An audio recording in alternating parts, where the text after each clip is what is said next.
morning, good afternoon, good evening. What is going on, ladies and gentlemen? It's your boy, Zak Abukar, aka Dreams Too Big.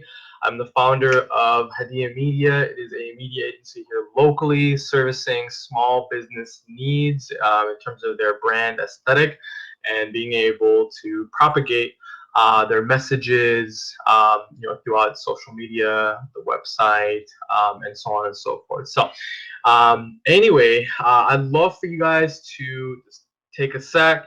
I'm a little bit wild, so give me a little bit of your time to just introduce you to a little bit of my story. So, from fired.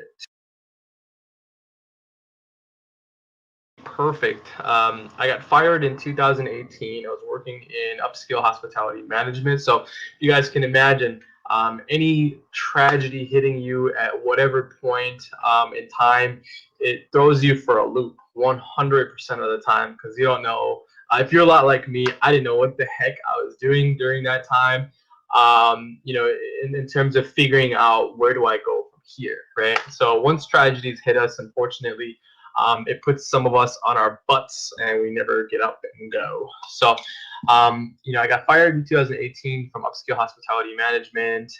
Very unexpected. It was actually during the time, everything was kind of starting to, I guess, push me toward where I needed to be and what I was supposed to be doing. So I had prayed a couple of weeks prior to that that there would be a change in my life. So I didn't think it would be so drastic. So if you can imagine your relationship falling apart, getting fired from a job, and getting evicted from your apartment. That all happened in literally the span of like a few months for me. So by getting fired, that sucked because financially, like that's how I knew to make money. But I was making money on the side, just with my side hustle. It was like the beginnings of Hadia Media at the time. So um, once that happened, it sucked literally my life from me, right? I was like, oh my God, this is the worst thing that could happen. I can't believe this, right? So eventually, little by little, I had 6 months savings. So just really just kept chipping through that. And I didn't want to go back. So I didn't want my life to be in the hands of somebody else ever again. So what I did was maybe very stupid, or bold or whatever at the time. I did not want to go back. So got 6 months of savings. I'm like, all right, let's go. Let's do this thing. Let me see what I can get out of my own life. So, unfortunately, like I said before, we get into these situations where life just knocks you down and you just stay there. So I didn't want to stay there. I did not want to stay there. I did not want to be anybody's victim. I did not want my circumstances to define where I would be long term. So once that happened, I needed to make things really clear in my mind that I am not going back to what I did before. I'm going to figure something new out. I'm going to figure out a way to leverage my knowledge base, my experiences, my gifts, talents, and abilities to really help other people, right? So for me, initially, in my career, it was really about me. What money can I make? What lifestyle can I lead? And it was a very comfortable life. So things had to change. It was complacency, right? I was not really striving toward anything at that time. I was comfortable with my job, comfortable with my friends, and I think I told you guys before, but prior to that, I had prayed. I had prayed for some type of change. So once that change hit, I needed to take action right away. It didn't make sense to me. I did throw a little bit of a pity party for myself, crying and really just bitching and moaning. So it was very, very difficult for me to just go through the initial stages of that. So the initial stages look like I'm calling people up, I'm gathering resources, figuring out who can help me with what, and it was the absolute craziest time of my life. So when personal tragedy hits, we can either sit down, take it, and keep taking it, and whatever life is dealing us, or we can get up and start cultivating a plan and start taking action right away. So for me, again, the action steps were calling people up, reaching out to people that I'd met throughout my career and really being a force, right?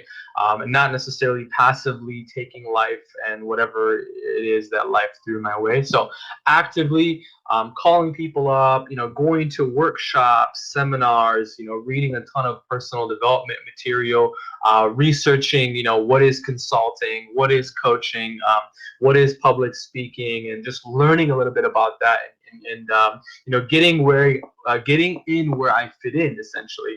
So met some people that really taught me a little bit about public speaking, met some people that taught me a little bit about coaching and consulting, and then I had to put my own programs together initially. Obviously, before the media company was making some money, I needed to support myself financially. So it was really funny. My first couple of clients, I didn't know what to charge them. I knew the kind of information that they needed to actually build up their personal brands, understanding influencer marketing, social entrepreneurship. So these are the things I was studying, and I've got obviously a background in social sciences from school, and just learning myself.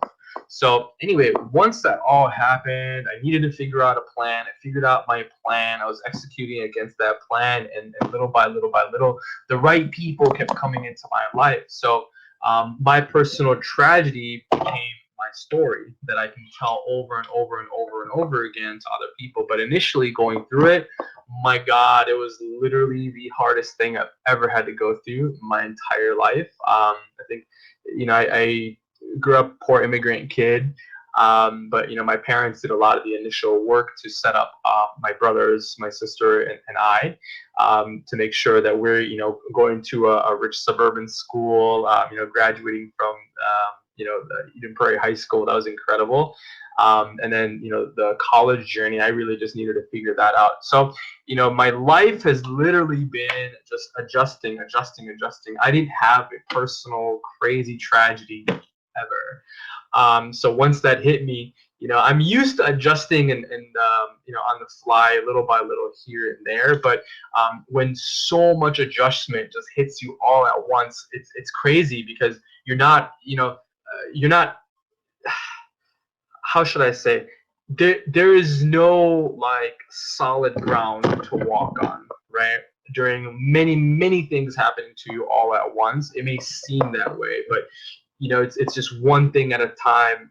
I'm used to just making adjustments, but yeah, it was the hardest thing that I had to go through, where you're making constant adjustments all the time, and all at once. Meaning your health, relationship, financially. You know, not being able to drive because I had to get eye surgery to repair my cornea. Actually, they gave me a new cornea. But anyway, so with all that being said, um, to overcome our personal tragedies, I believe we have to find a purpose in our lives, right? Otherwise, the story that we've been telling ourselves over and over and over and over again, that's so dominant in how we behave, how we think, how we relate to other people, that's it's always going to be there until we make a shift, right? So for me, I started really looking into my purpose. Why am I here? Why am I doing what am I, what I'm doing? Are we all just working to work just for some, money so we can go buy some stuff and call that a life? I don't think so. My lifestyle even shifted, right? So most of the time I'm spending time with my family, my friends, my clients, a few close associates, and just me and my creator most of the time. So I live a very uh, comfortable life where I'm not this superstar mogul all over the place. No, I mean, for me, it's just if the core foundation in my life is good, my relationship with God, great relationships with amazing friends and associates, my family relationships are good, I'm all right generally. So I started to read and read and read and really reach out again to so many people. Going to all these workshops and seminars allowed me to see what my purpose is, because I'm around other people that are purpose driven. So because they're purpose driven, I'm over here thinking to myself, okay, well, if there's a reason for these people to live, what's my reason to live, and and why do I wake up every single day? So living a more purposeful life, obviously, just really pay attention to that. I did, and other successful people, in our lives, or just, society in general, you look at them, they are living lives of purpose. There is a mission or a deeper meaning for their lives, and I think that would help tremendously, no matter if you're going through your own personal tragedy, or if you're just going through life and things are just getting kind of monotonous and very sedentary. Just you're just going through the motions or whatever. I would say just really look at yourself and why you're doing what you're doing, and just wake up to the fact that you do have a purpose. We all have a purpose for our lives, but we just got to figure it out. Once you discover that there is a purpose for your life, now the mission becomes really being able to go after that mission to service people in the ways that you want to service them. So little by little, just kept going through that. So overcoming my tragedy meant finding a purpose, living a more purposeful life, being of service to other people. Every single day I wake up, and enjoy that I get to go serve other people in the capacity that I can. There's people out there that need you, and by you not living a more purposeful life, those people will not get served. Maybe they might get served at some point by somebody else, or they might run into the right information. But when we take it upon ourselves as leaders to actually go out there and go serve people in the way that we can, that to me is living a more purposeful life. And once we start living a more purposeful life, we start to see ways in which we can serve people that we can serve, opportunities that are right for us to go pursue, because it's aligned with us, right? So obviously, living a more purposeful life is great. Finding our purpose is great. Overcoming our personal tragedies, just really figuring out, why is this happening, right? And what is this teaching you? Because I've been taught that life happens for you, and not against you, or all the things that happen in our lives. Sometimes we look at it as bad or good.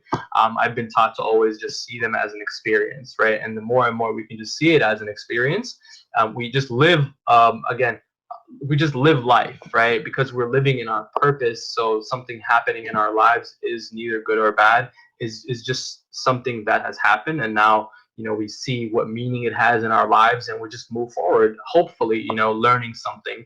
So anyway, I think I'd mentioned this before, but definitely connecting with other people, and finding common ground with them, and really finding other people that can partner with us in our mission. There's mentors out there that can lead the way for us. There's people that are in our lives, our friends, our associates, people that are at our level, mentally, emotionally, people that we can really relate to and start developing great rapport with. And once that starts to happen, at least for me, once I found these mentors, these partners, and these really high quality friendships that I started to develop, like Denarius, I started to see my life a little bit different. Obviously, you're living that life of purpose, right? You are digging yourself up from ground zero, and just building anew. And I think that's the best, really. Once we hit that ground zero, that once we bottom out in our lives and all these things happen, that's perfect. Because I think outside of that, I was living a life of just day in and day out of just how should I say, just really finding no purpose in my life. I'm just doing what I'm supposed to do, the motions, going through them every single day. So I think that was one of the big things too. Once I started to get around people that really believed in my mission and wanted to be an asset to my mission, and really help me see things a little bit differently, help me see myself a little bit differently, that was incredible. So obviously, with the personal tragedies, like I said, once we really start to see where we are and we want to get ourselves out of it, we start to see purpose developing, right? For me, it was meditation, prayer, really getting into personal development. Then that's when I started to really see what my mission was all about, right? So then I started to connect with the people that can put me in position to succeed, give me the right resources, and so on and so forth, right? it's the non-sexy stuff of our personal journeys, and how we really get out to people and start to meet the right people for us, start to really discover what our purpose is really all about, connecting with the right people that can help us get to where we need to get to. And then eventually, I think I'd mentioned this before, once we do start to create alignment with our mission, and really start to see how it is we can go serve, right? There's alignment. There's the people in our lives that we're aligned with. There's the situations that we're aligned with. There's the job opportunities that we're aligned with. There's the partner that we're aligned with. So it's just creating a general alignment. And once we can do that, I believe life becomes a little bit easier, because you're not this way, that way, doing this thing and doing that thing. It's more of just you doing you, right? And just really finding where you fit in, right? I love the phrase, get in where you fit in. I would say that is partially true. You get in where you fit in because you discover what alignment means for you, right? And then once we all have that alignment, we're just doing what we're supposed to do. I think a lot of us will ease up on the jealousy, or the just overall envy that develops within us, because we see other people doing well and doing this and doing that, but we don't realize they're just aligned in what they're supposed to do, right? They're sharing their gifts, talents, and abilities, knowledge base, and experiences with the world, and servicing the world in the ways that they can. So with that being said, just a couple of things to take away from my journey, from getting fired to getting really fired up. I think what I was saying before was really just discover, why is this personal tragedy happening to you, and realizing it's not just happening to you, it's happening for you. So all things that happen in our lives are a matter of just experiences, and once we start to see them as experiences, we start to move forward, right? So number one, just finding out what's going on with the personal tragedy, what can we learn from it. Number two, really finding our purpose, and then once we find our purpose, number three, living a more purposeful life. And as we're living a more purposeful life, we start to connect with the right people in our lives, that can really help us with whatever it is that we need help with. And then eventually, there starts to create some type of alignment in our lives. And once we start to create that alignment, then we become this contributory figure, this inspirational figure that is just doing what you do, right? And those are some of the core principles in really getting yourself out of a jam. Life happens for us, not to us. And once we can make that shift, you all will be out there doing your thing as well. And if you do need to connect with me, for sure, please do connect with me on social media. I'm Dreams Too Big, Dreams with a Z, the number 2 big, on most social media platforms except for Twitter. Somebody stole my my handle, but I'm on Clubhouse. I'm on Facebook. I'm on Instagram. I love utilizing LinkedIn and Snapchat mostly. So if you'd like to connect with me there, that'd be incredible. But otherwise, keep it going. Keep it going. If you have been fired, or if something has happened to you, or if you believe something has happened to you, switch that mindset around. Life is happening for you. Now it's your time to discover what you're supposed to go do in life and how you're supposed to go serve. So I want to leave you with that. And please be encouraged with whatever it is that's happening in your life right now, because it is happening for you. So with that being said, it's your boy, Zak Abukar, aka Dreams Too Big, on social media. I love you all. Thank you so much for a great opportunity and areas to be on